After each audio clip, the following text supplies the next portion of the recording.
Yes, do you hear me? All good. Thanks. Thank you very much, Nacho. I really thank the organizers for giving me, but on behalf of all the team, that the work of which are presented here to present these few slides that were prepared only a few days ago on a short time. So please, I hope that won't be too messy. So hello everyone. I will present you those work made by the ET modeling team here listed. And this work was done in collaboration with the main colleagues listed here at the University Hospital of Montpellier, at the CERBA Laboratory Network, University Hospital of Paris, but also Olivier Thomine that founded the Epidemia Project, the Société Française de Microbiologie. We had some support from the Région Occitanie that rescued us from the ANR, and logistical support from ITROP Bioinformatics at the IRD and the Institut Français de Bioinformatique. So, as you remind, we participated 14 months ago on a previous SEM. We were in our outreach phase about the estimation of the pace of the ongoing epidemic in France that translated weeks and months after into a more serious, deeper, and importantly, everyday work on many aspects of this pandemic, not only at the between host level, but also at the within host level.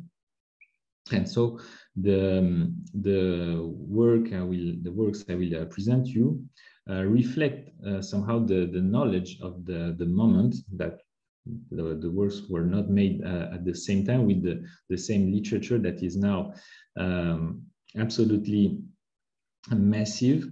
We don't know everything, of course. We haven't read everything, so that's on its own a big challenge to handle this literature, along with the fact that we have to work, improve the analysis, the models with the limited support.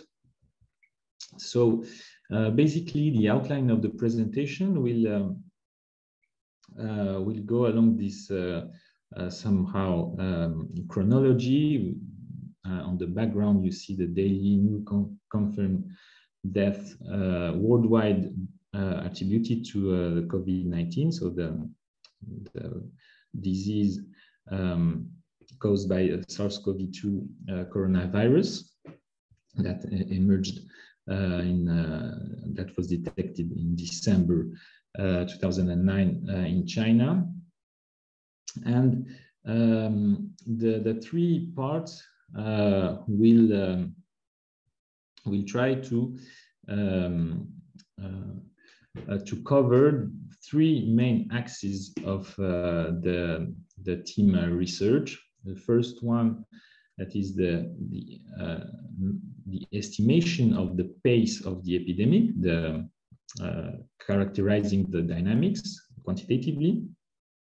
Then to analyze the effect of public health prevention measures, better known as non-pharmaceutical interventions, and the last part will be focused on the game changers, that means the variants and vaccines, and talk a little bit about how the end of the epidemic could look like.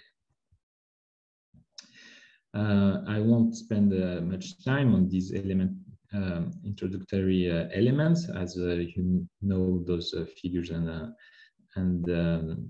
data, you see them every day.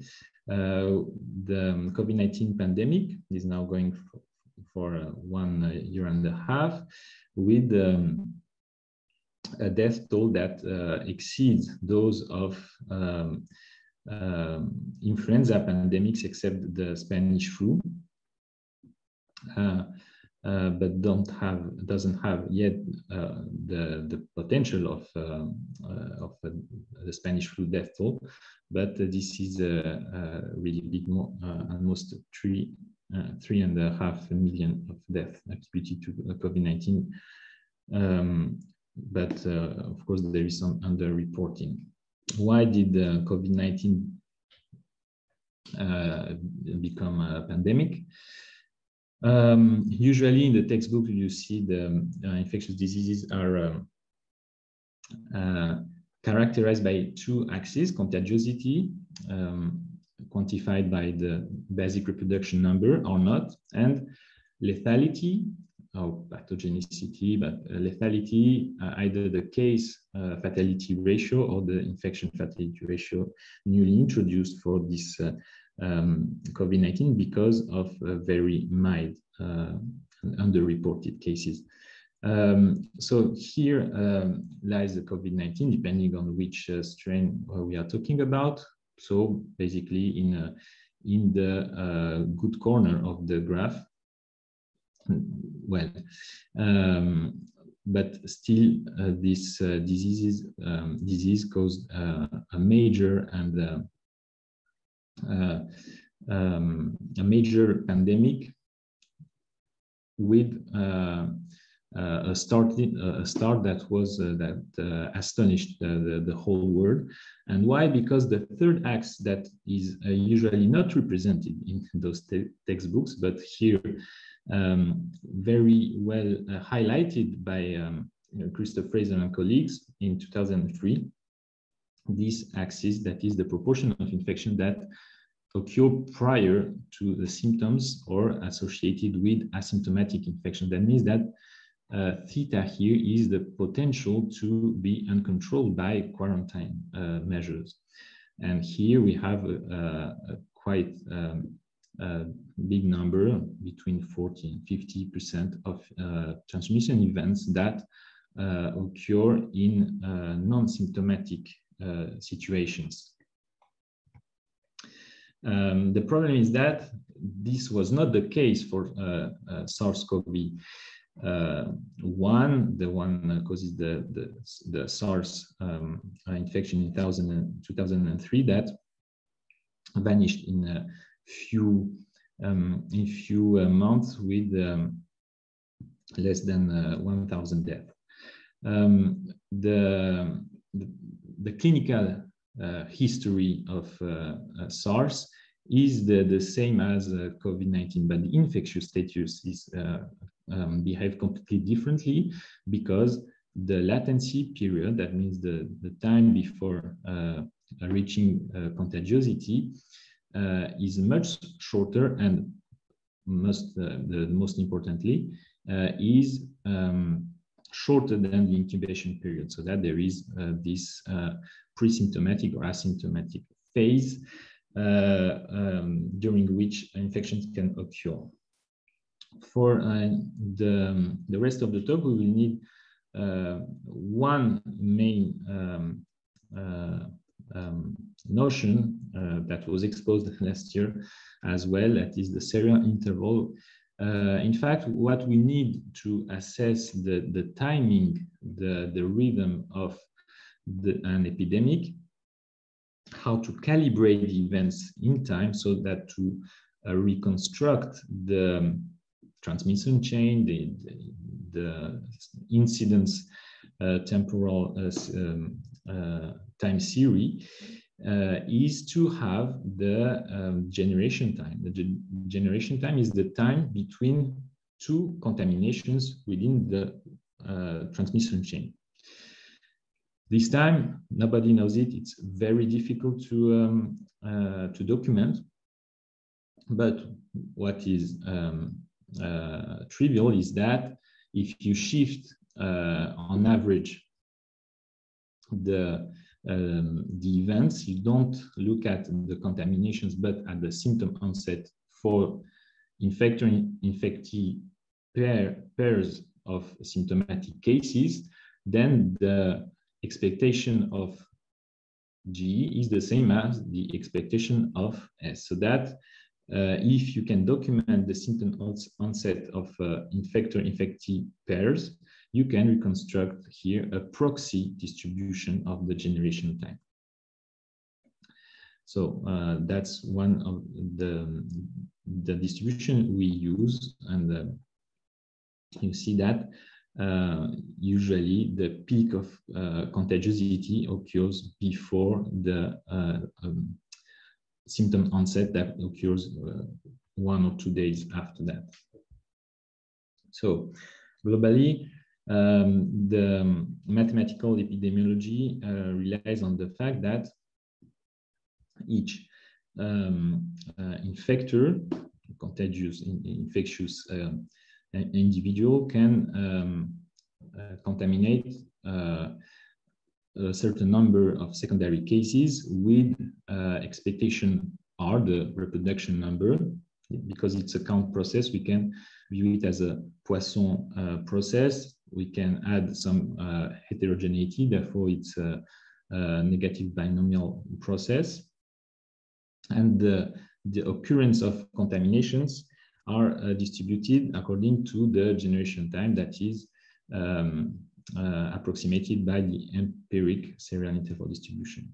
Therefore, because the contagious period doesn't last only 1 day, there is an overlap of infectious generation, sorry. Thus,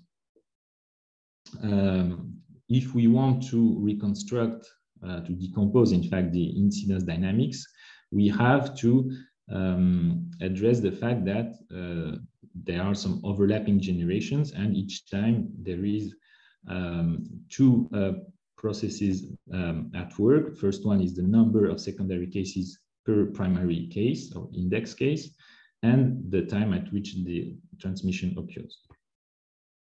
So to solve this problem, we so the main question was, what is the current dynamic of the epidemic? This at the first weeks of the epidemic in France, at least when we realized there was an epidemic, now a big outbreak going on. And therefore, at each time step of interest, so how to measure it, with which data, can we trust those data? What are telling us besides the fact that these are the detection data? And can we detect recent changes in those time series? So here are the people that mainly contributed to this axis, and we used classical mathematical epidemiology on hospital data, statistical analysis for RT-PCR data, and phylogeodynamics on viral sequences. So there will be few equations, but this is very important, so I kept that one. If we say that beta t is the number of contamination caused on the thousandth day of infection of an index case, then each day we have some beta tau infections, and the sum over the whole times is R, the reproduction number of that particular index case. If we divide this sum by R, therefore we have 1, and thus the W tau so those beta tau divided by R defines the generation time distribution. That means that we can see it as a sequence of probabilities. Therefore, if we have some incidence y at time t, we know it, and we know the incidence, the daily incidences, the new cases each day at the previous times, then we can write this equality, because it satisfies the fact that the incidence we observe at time t is the consequence of those infected the day before times the number of contamination that on day one of the infection, and so on. And we can write it as a weighted sum of the generation time distribution times the reproduction number. Therefore, it's simply here by dividing here, we get an estimator of the reproduction number at time t. But importantly, one have to remind that an epidemic, that this is a measure of contagiosity only. There is no time aspect involved, but it means that an epidemic grows if and only if R is greater than 1. If we want to scale it on absolute time, then we have to introduce the doubling or halving time, depending on the trend of the epidemic. And so we have to introduce, to make the assumption that we have the asymptotic behavior, and this comes from the Euler-Lotka equation. Well, one thing that is important is that this holds even when you under sample the cases. If you have the same sampling probability each day, at least for the duration of one infection cycle, then the estimates remain are robust to that. So that's why we can at the same time use hospital time series to assess the reproduction numbers. Here are the outputs of the software developed by Bastien René, available online since April 20. And here are the latest compiled outputs. So on last day, what we can see for sure, because the events of detection of the cases do not occur at the same time in the natural history of the disease, we have some delay. So now we only see what happened 1 week ago for the cases, 2 weeks ago for hospitalization and ICU admission, intensive care units admissions, and 1 month before for the 3 weeks before for the death.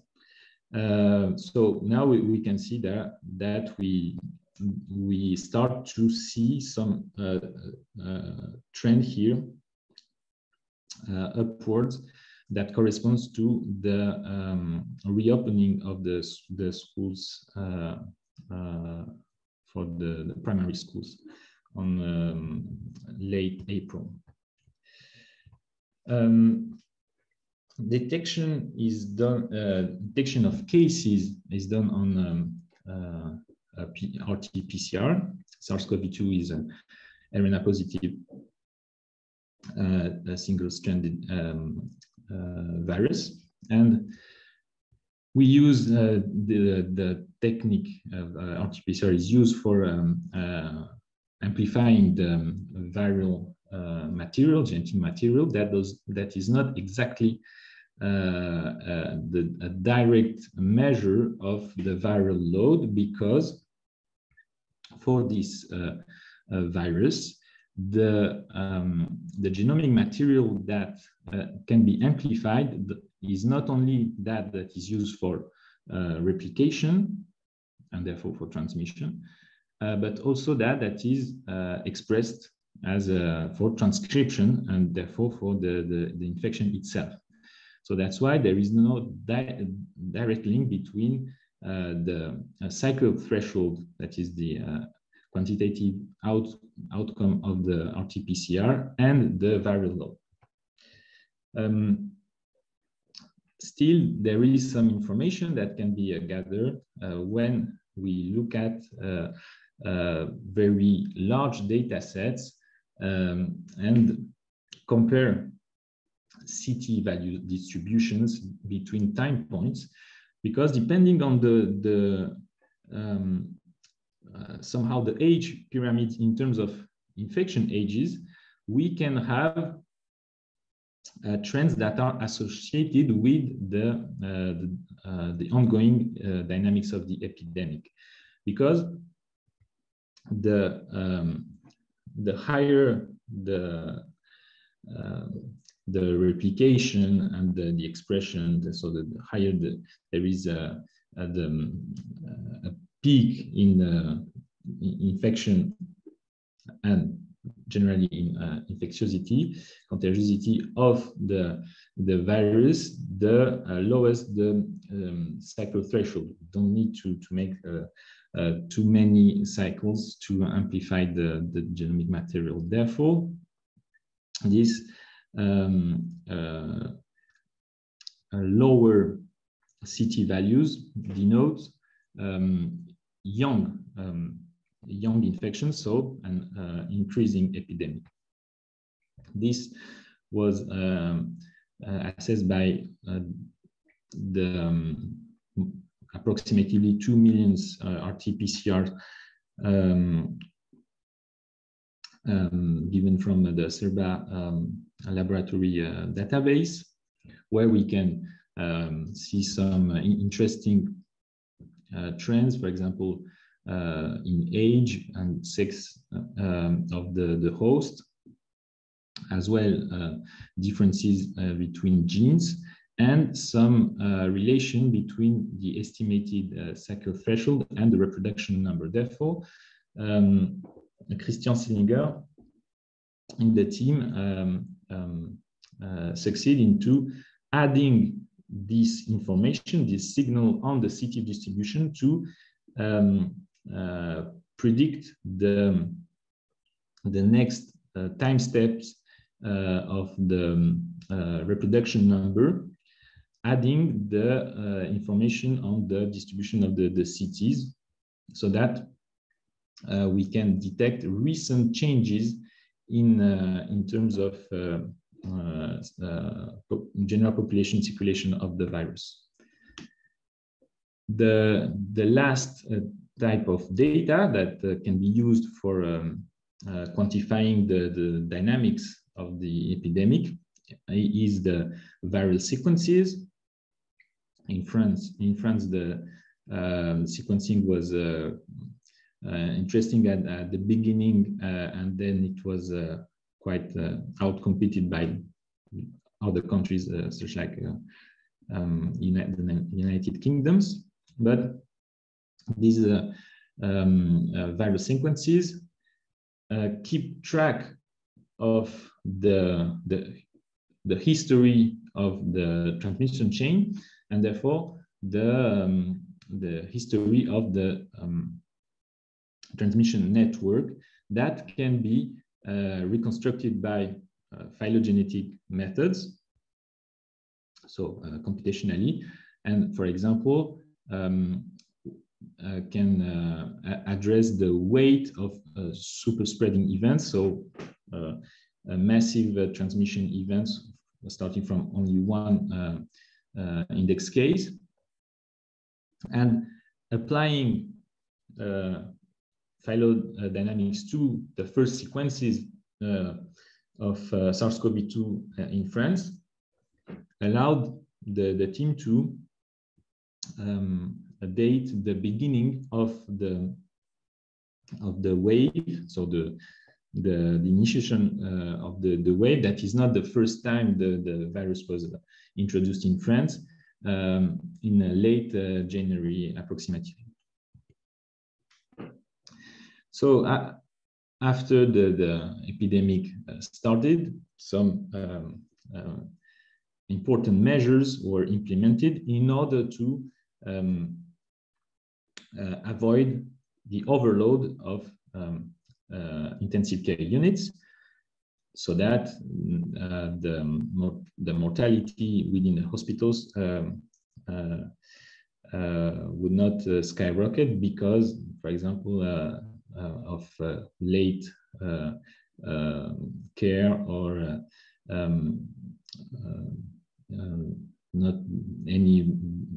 no more bed availability. Those measures, especially social distancing, were more generally worded as non-pharmaceutical interventions, and many questions in mid-March, when most of the world went on lockdown, were how is this big and very stringent measure working on the transmission? Is it really efficient? Could we do otherwise? Could we rely on herd immunity? And once we entered that lockdown, can we then anticipate the hospital capacity strain in terms of date, in terms of height?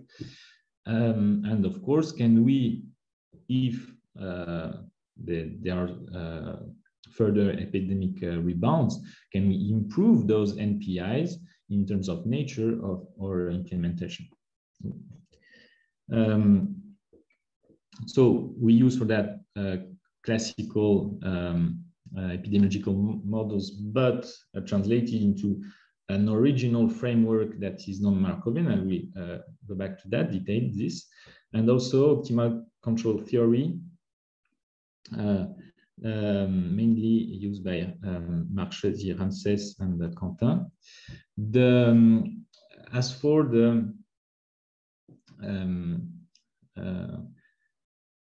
as we wanted to assess the effect of the NPIs, we first had to reconstruct the epidemic curve to see how these, if the hospital data that are only a very small fraction and delayed reflection of the epidemic,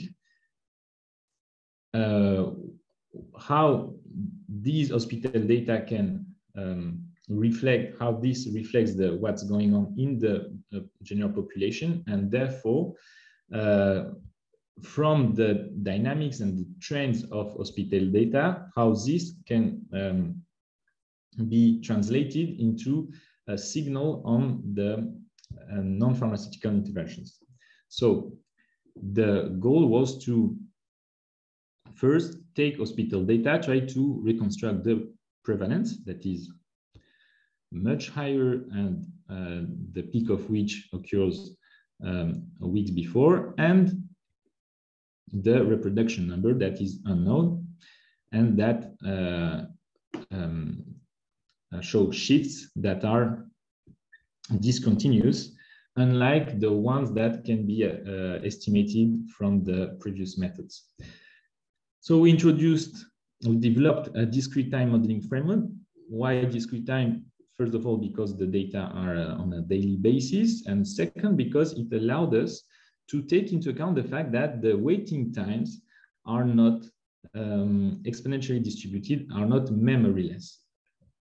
So the principle of the model is that a susceptible host can be contaminated in the general population, either being a non-critical, that means that it will not die, nor going to ICU during its infectious, during her or his illness, and will recover. The very small fraction of the hosts that will be that will develop critical infections will either die outside of ICU or will be admitted into ICUs and there will die or recover. This is important.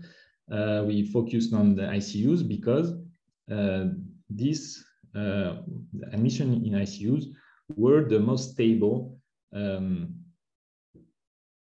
sampling pattern and with the homogeneity during time. This was very important to have the stationarity I introduced a few slides before. And it didn't change during the pandemic or on a very small scale. I won't show you all the equations, but what was original is the new definition of the force of infection because of the discrete time constraints, where we introduced the contact ratio, an important thing to assess the NPIs. And we structured all the model according to age classes with the arbitrary age cutoffs, so that we could assess what happened for each age class and investigate, for example, age-specific NPIs. Very early in the pandemic, we could estimate quite well the basic reproduction number, the lockdown effect, and the initiation time of the epidemic here in line with the previous works on late January. We can see here that based only on data available up to April 7th, we could predict quite well the end of the first wave over the whole lockdown period. Here is here are the curves, either incidental or inertial. That means here the currently bed occupied by COVID-19 patients in ICUs nationwide. So here with all the data on the lockdown period.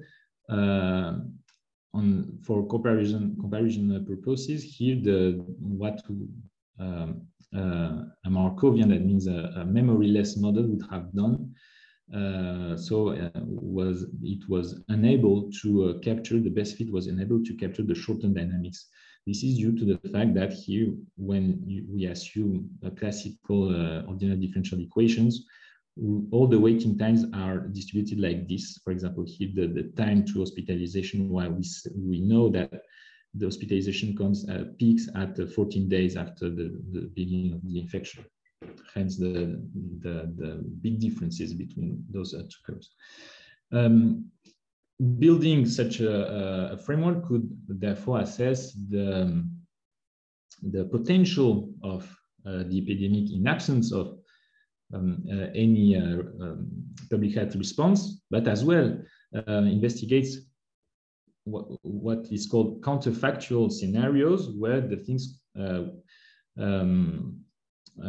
happen in other way. For example, we could assess that if the first lockdown occurred 1 week before, this could have saved 13,000 lives, but 1 week after, more than 50,000 lives would have been claimed. And this is an important result. That means that the impact of the delay for responses, public health responses, translates exponentially in terms of health burden, and not only on deaths, but also on ICU bed occupancy, and for all the consequences, for example, MyCovid that turns into post-acute COVID-19 syndromes, but as well on economics, because of the delay. Then the delay translates as well on a longer time to come back to a manageable situations in terms of incidence. The earlier you respond, then the earlier you can get out from the measure. This was also assessed by Bastien René, on the aged care facilities of the Hérault department. He showed on the data set provided by the University Hospital of Montpellier that we clearly see here that the delay in mask wearing increased the secondary attack rate within those facilities. So this is another point that even at the local scale, the time of response has large consequences in terms of cumulative incidence and therefore morbid mortality. Here is the way things went in France from the ICU point of view. We show that shifting the strategy on a national, so nationwide and late response basis induced a very high incidence and occupation level after October, and without trying to use the benefits that were well documented by that time in the literature of the early responses and as well especially differentiated policies. So alternative scenarios, for example, could have been that that was mentioned quite early in the epidemic in France to control, for example, only the elderly. Well, we show that this has a limited leverage unless we control them very, very stringently. Therefore, the control must be there must be some share of the control over the whole population. We also, but I'm running out of time. We also assessed what was never explored: partial periodic lockdowns, unless some weeks on the weekend lockdowns. Showing that we could, for example, during one lockdown, alleviate, allowing 1 day, for example, of release with a limited impact of the epidemic. Well, one important result that was never published, following Neil Ferguson's team at Imperial College, the very famous now Report 9, was that the threshold at which a lockdown, for example, is triggered has no consequence on the time spent outside of the lockdown, all other things being equal, but only on the mortality. This means that shorter but earlier lockdowns would have done a better job in limiting morbid mortality. But what was not addressed by the model is that we could have reached very low incidences that could have been managed perhaps better by testing, trace, and isolate strategy. Ramses and Quentin investigated the application of the optimal control theory on a more detailed model with continuous time, absolute time, and continuous age of infection, and showed that the optimal control solution, for example, of NPIs would have been to, it's always a response that occurs very early, that starts early and strongly, and therefore vanish, and after vanishes depending on the economic and psychological, any kind of measure that can be seen as a cost, depending on the cost, for example, if the cost is low, the control could be maintained for a higher period on the youngest, on the medium age, for example. But this clearly shows the pattern that a response must be quick and strong and can be alleviated after. And depending on the cost, it can be more or less focused on the elderly. Now, a few minutes to talk about the game changer. So what are the short and long-term consequences of the variants and the vaccines? Try to estimate the transmission advantage of the variant. Try to look at the vaccine rollout in terms of expectations, and some thoughts about the evolution at the end of the pandemic. We here use the same tools. We have for sure more population genetics and adaptive dynamics theory occurring, but it's quite elementary, as for population geneticists, is when we have a variant spreading into an ancestral resident population, here viral population, assuming constant fitness, the solution, the trajectory of the relative frequency in new cases follows a logistic growth. And we quite early in mid-February estimated the relative advantage in transmissibility of the pooled three main variants circulating in France of about 50%. It was refined a few weeks later and distinguished between the V1.7 and with an advantage of 40%, and for the two others plus 27%. This is essentially the one called the Brazilian, the South African variant. This transmissibility increase can be related to differences and lower CT values. The amazing work of Battistelli on this very recent and preparation work on CT values, especially in terms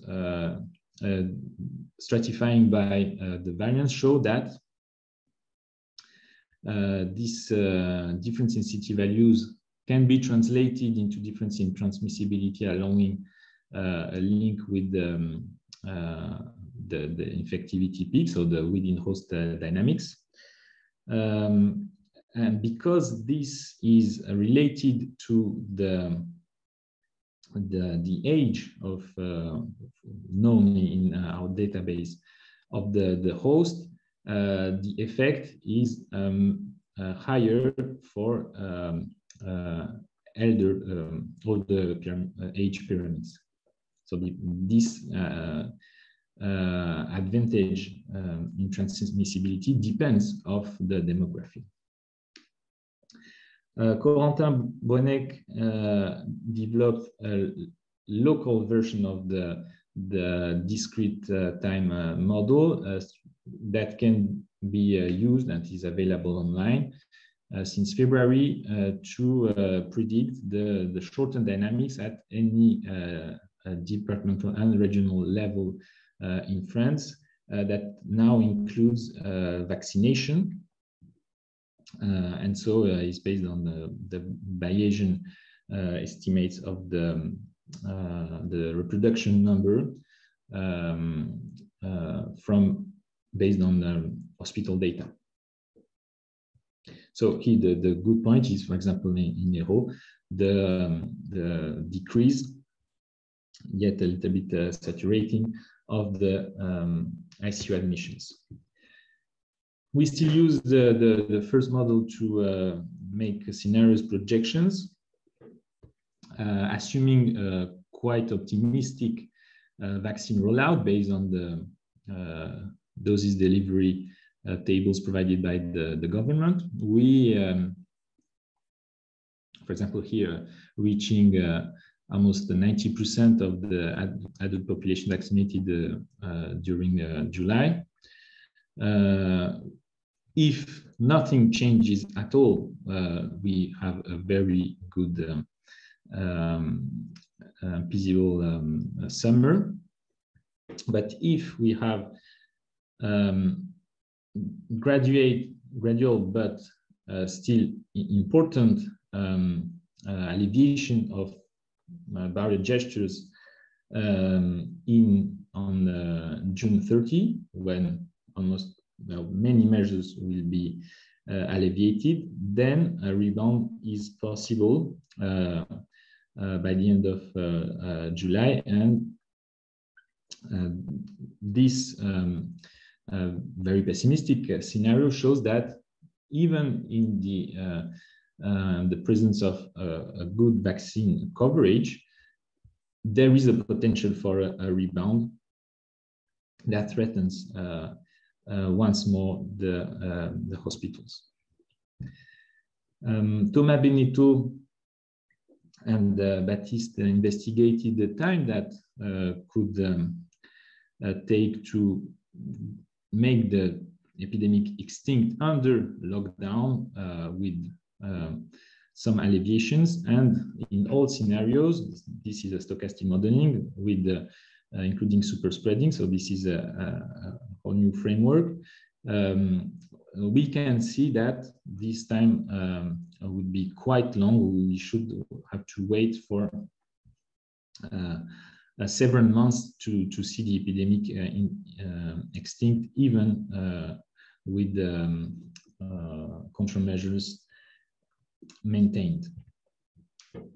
The work of Olivier Thomine, sorry for the picture here, was quite impressive, as he developed a platform that modeled each French individual. So it's an agent-based model with mobility kernel instantiated every day that could assess the spatial spreading at a very very small, very high resolution of the metropolitan France. And this interesting approach shows that, in fact, only the densely populated areas will be the more at risk after the vaccine would be deployed, because here we see that this is the herd immunity threshold predicted by the mean field, that is homogeneous mixing theory.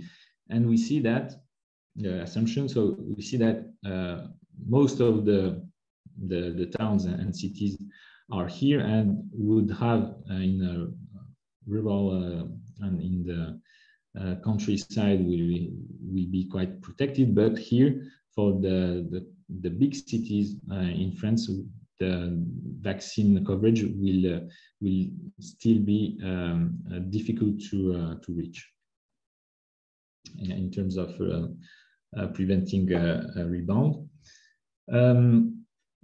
Bastien René developed recently, so this is ongoing work on the vaccine rollout with an age of infection, an age host age structure with partial different equations. This can, for example, take into account the fact that even recovered individuals are vaccinated, and that there is some differential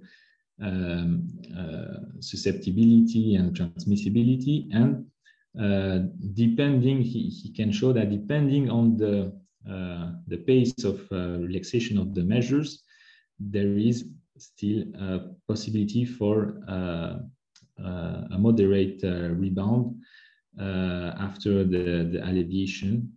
And this model, because it's non-Markovian, can be very interesting for the next weeks and months in order to assess the fine patterns of vaccination.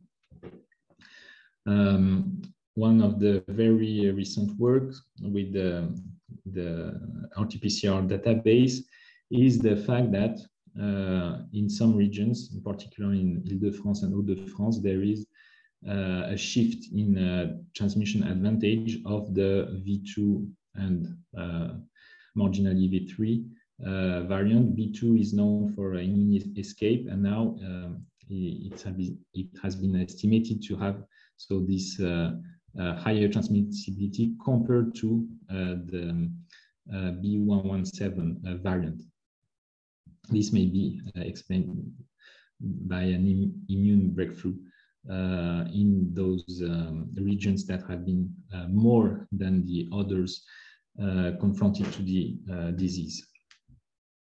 Finally, there are still some questions about how the virulence that is not the virulence of COVID-19 is not going now towards low levels, but the other way. This can be due to non-equilibrium dynamics for sure, but also maybe for the fact that the SARS-CoV-2 can be maladapted.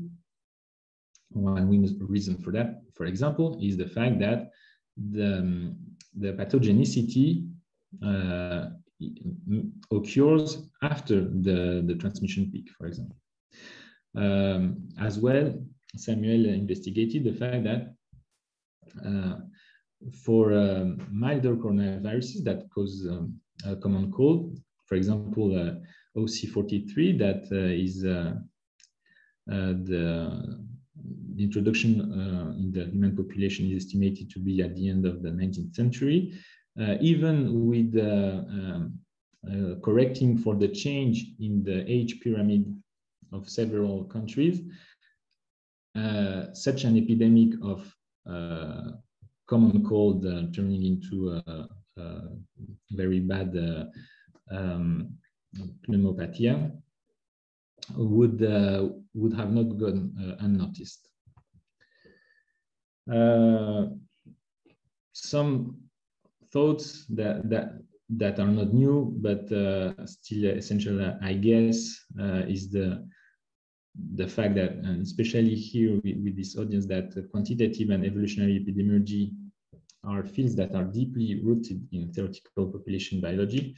So this is the same tools as we all use, and importantly, remind that every data analysis, everyone that is talking about this epidemic, whether it is wanted or not, relies on a model, and those models can if they are not quantitative, they are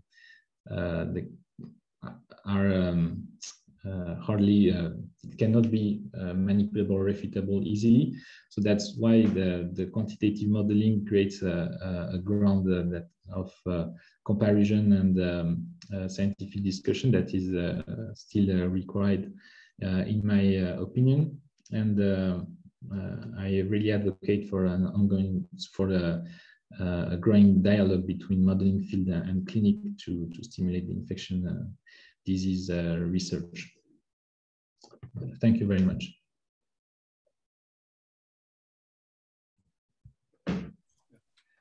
Yeah, thanks a lot, Mircea. Well, for those of you who may know the conditions in terms of the physical conditions and the support conditions in which all this work has been developed, so this is amazing, and I think that this shows a group of extremely brilliant individuals who do even more brilliant work when working together. So I rapidly then, donc, for a question of Christophe Grunon, so please, if you can then speak aloud. Christophe? Yeah, thank you. Brilliant talk. Thank you very much. Very, very interesting, very clear. You will know about these approaches where you use environmental samples and you measure by quantitative RT-PCR the virus RNA in wastewater that is used in many countries now, and that's developed also in France, and which is sort of promised to be predictive for the development of the local virus load in the population. I was wondering if you have thought of integrating these data into your models, and if it would really be predictive for the changes in the virus load in the population. Yes, thank you for this question. In fact, I discussed with a company that is doing this with the wastewater in the Bassin d'Houtot near Sète. First of all, the thing is the data are not publicly available. First of all, we don't have them, we cannot integrate them for now. They are quite noisy. It's quite difficult to extract a signal very recently. We have, this is the same problem with the weather. That is, it's interesting when you have 2 weeks, for example, of data, so that you can smooth out, and then you have a signal that this is approximately the same time that you have to wait for having the same information from hospital data. The other thing is that it's difficult to quantify the viral load in the whole population without knowing the population itself, how many people are there. Because, for example, that was the problem for Sète. In sunny weekends, people are coming to their residential house. There are many more people, and then there is an increase because there are many people creating wastewater, potentially infected. So that it's difficult to normalize by a fluctuating number that is a node. So that I think that depends on the setting, in fact.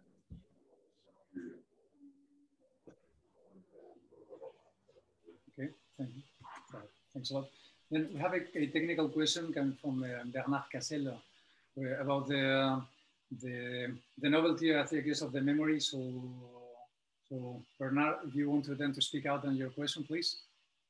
Do you hear me? Yep. Yes. So thank you, Mircea, for this impressive panorama. My point was just to say that in your model, so in the classical model, you can use Erlang distributions to mimic some sort of gamma waiting time in different classes of the model. So it's possible. So I'm sure that if you have used that, the result that you present for the Markovian model will be better than. Yeah, exactly. So this is true. When we add several stages, we can the sum of exponentially distributed variables follows Erlang distribution, even gamma if it's a non-discrete number, but it's still an Erlang distribution, while all clinical medical studies always provide results inference in terms of either gamma or wide or log normal. So first of all, it's less flexible, and well, this is it's straightforward. I mean, the number of classes is only determined by the for example, the 99% quantile of the distribution, but not bad by the number of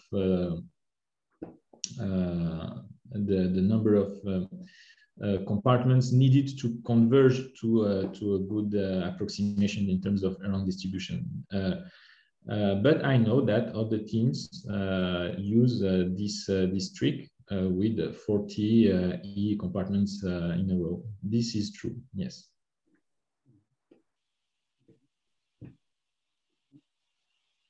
I think so. Then I would ask them, Mircea, because I guess that most people may be afraid of asking questions.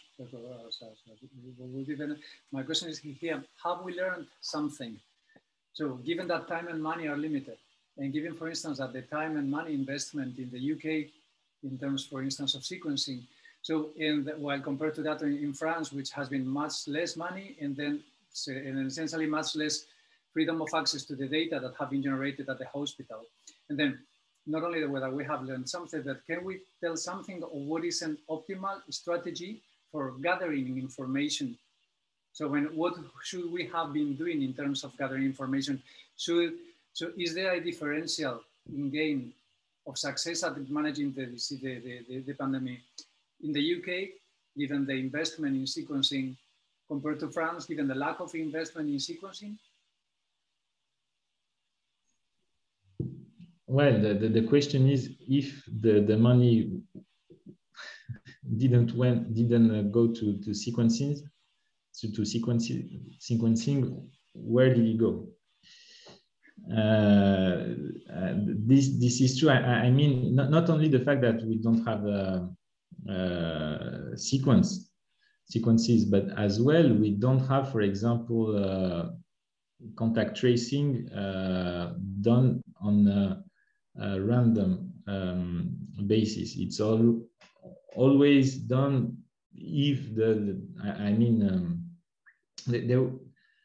at any time there was a systematic field epidemiology work focused on one town, for example, with compared to another town with different measures. That was never done. For example, this would have been completely a complete game changer. For example, let's take one town in Finistère in Brittany and open it, because the virus spread at very low incidence there, and see what's going on if you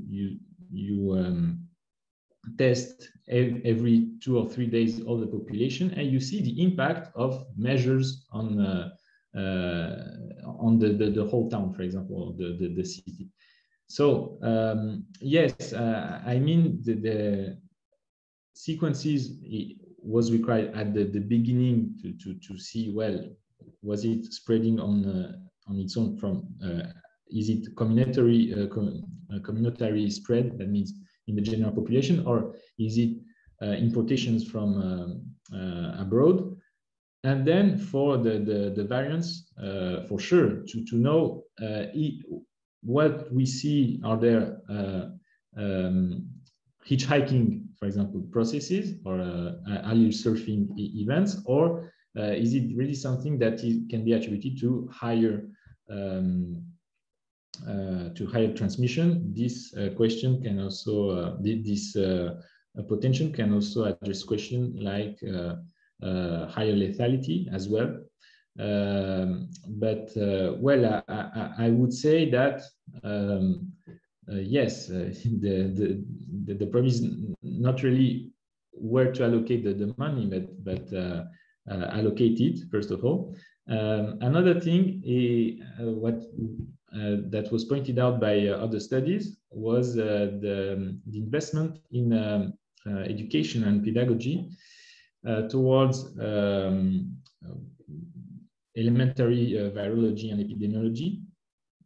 The countries that focused on this, it has been shown that this is a high yield measure because it does not cost much. But if people understand why they are doing this, they feel involved then the gain in transmission prevention is quite interesting. So there is not only ongoing research that is important, but also outreach in a certain measure, because otherwise we are not creating adhesion involvement of the population on this. We cannot rely only on understanding the epidemic. There is also some prevention to make in the population. Thank you very much. I think we have went well over the time we had allocated to ourselves. So I say once again, thank you for the presentation. Thank you for the work. Thanks to the ETE team, and then thanks also for accepting the invitation. I really thank you for everything, all the organizers, for this great meeting, and I hope we'll not have to discuss much about the COVID-19 in the next month. I hope there will not be another session in May 22. I hope.